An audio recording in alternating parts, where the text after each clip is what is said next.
Baturalp Turizm Şirketler Grubu Hamdi Sarıca Kültür Kervanı'nı sunar.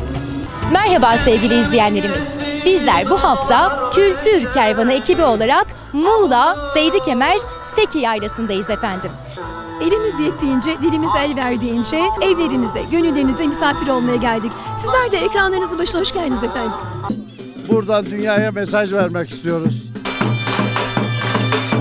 Bu vatan için, bu devlet için, bu bayrak için biz canımızı, kanımızı seve seve veririz. Burada Seydi Kemer'de, Seki Yaylası'nda Uluslararası Yörük Türkmen Kültür Festivali ve Şenliğini düzenliyoruz.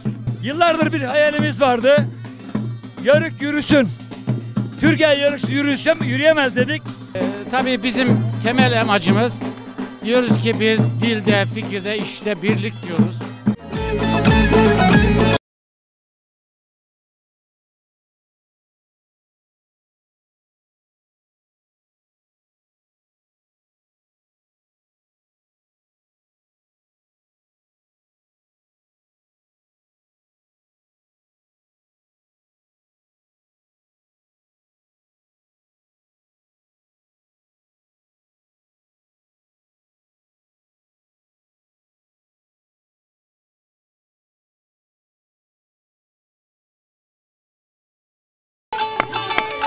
Seki Yaylası'na kültürü taşıyarak gelmişler değerli izleyenlerimiz.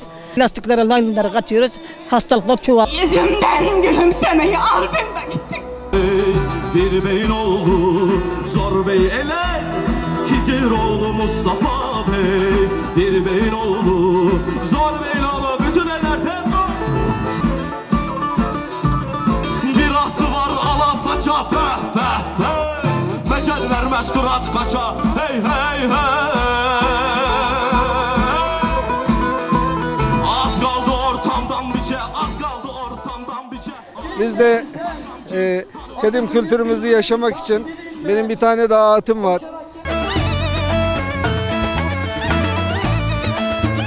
Sazımız var, sözümüz var.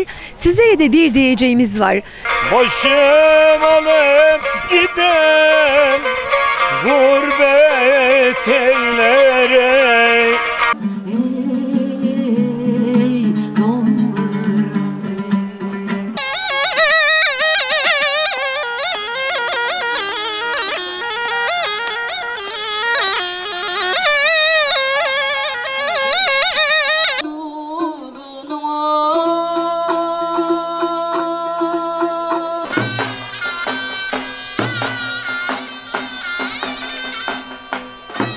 Geldim ki şu dünya denen pazara.